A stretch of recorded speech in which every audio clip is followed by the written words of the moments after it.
Oximate. Olá, turminha do sexto ano. Vamos começar hoje mais uma aula de história e vamos falar sobre as civilizações da Mesopotâmia. Mas antes devemos entender o que é Mesopotâmia. Mesopotâmia é uma palavra grega e significa entre rios.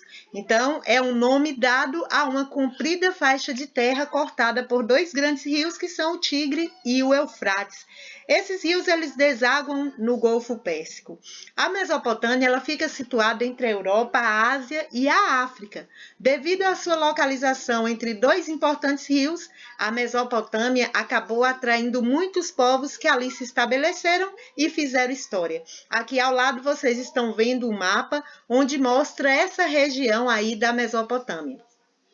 As primeiras cidades na Mesopotâmia era considerada assim uma região que era caracterizada por pouca vegetação e o clima quente e seco durante a maior parte do ano.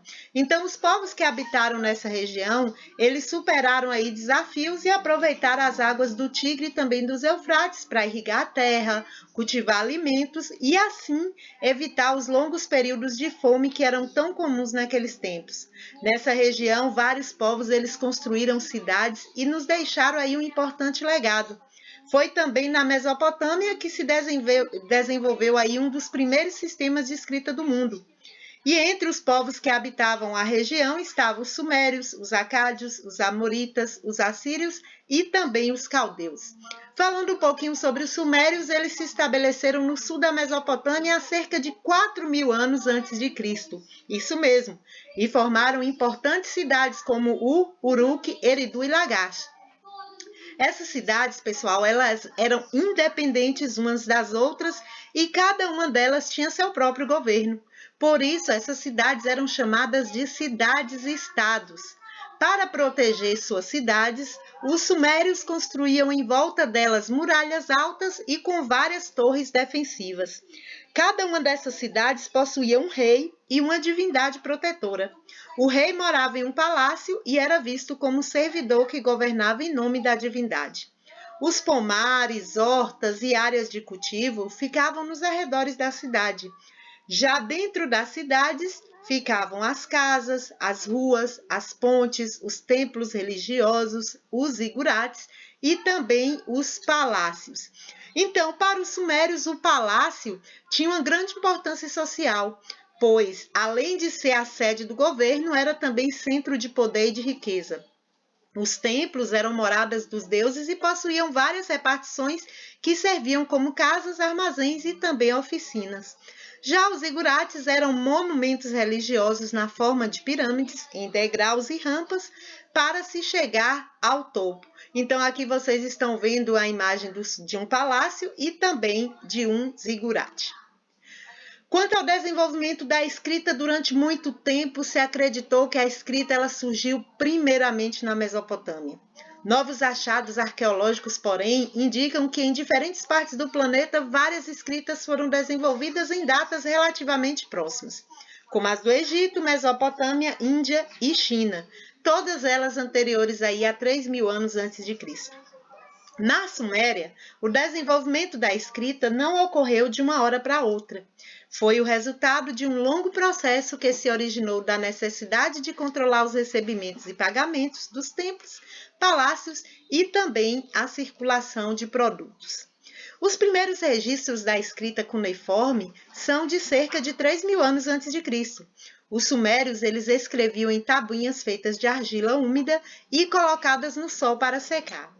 A escrita era feita com uma espécie de palito afiado, de extremidade triangular, e com o qual aí faziam sinais em forma de cunha.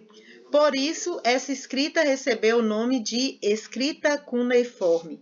As cidades sumérias elas viviam em conflitos permanentes, o que fez com que perdessem aí sua força e veio facilitar também a sua conquista pelos acádios, que foi o povo que constituiu o primeiro governo centralizado da região, que foi aí o Império Acádio. Os acádios, eles foram um povo da Mesopotâmia que dominou a região por volta de 2400 a.C. No reinado do monarca acádio Sargão o Grande, ocorreu aí a unificação entre o sul e o norte da Mesopotâmia.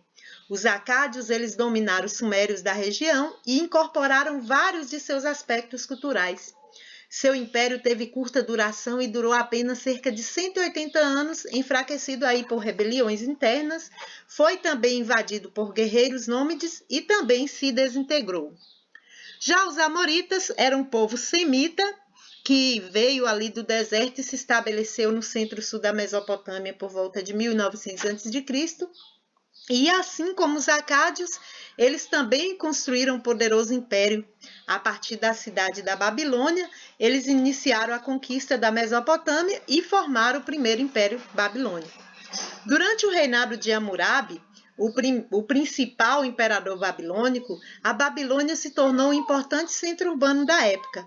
Hammurabi, ele ocupou-se pessoalmente da administração de seu império, coordenando a construção de numerosos edifícios públicos, canais de irrigação e açudes, e sua obra mais célebre, porém, foi um código de leis que influenciou e ainda influencia o mundo atual, que é o Código de Hammurabi.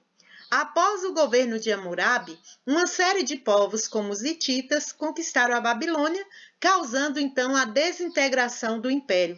Mas enquanto isso, despontava na região o povo assírio. Quando falamos sobre esse Código de Hammurabi, embora não seja o primeiro código de leis escritas, ele é um dos mais conhecidos. Esse código tem normas e leis em diversos campos da vida social e estabelece penalidades correspondentes para o que considera como crime. Então, aqui eis algumas de suas leis. O parágrafo 229, por exemplo, diz que se um pedreiro edificou uma casa para um homem livre, mas não reforçou seu trabalho e a casa que construiu caiu e causou a morte do dono da casa, esse pedreiro será morto. O parágrafo 230 diz que se causou a morte do filho do dono da casa, matarão o filho desse pedreiro. E o parágrafo 231, se causou a morte de um escravo do dono da casa, ele dará ao dono da casa um escravo equivalente. Então, nós vimos que o Código de Hammurabi ele era muito taxativo, E já vimos também que na Mesopotâmia, o termo significa terra ou região entre rios, em grego. Ela está localizada no Oriente Próximo entre os rios Tigres e Eufrates. E vimos também que abrigou diversos povos da antiguidade. Entre os povos que habitavam a região estavam também os assírios, persas, fenícios e hebreus. As terras da região eram férteis, principalmente na época da cheia dos rios, e isso vinha favorecer a agricultura e a pesca. A prática da agricultura era uma das principais características dessas sociedades. Eles também criaram diques, que eram represas, para conter as enchentes, e construíram canais de irrigação para terras mais distantes. Falando um pouquinho sobre os assírios, entre os povos que habitaram a região, estavam eles, que em 1200 a.C. conquistaram a Mesopotâmia por meio de seus organizados exércitos.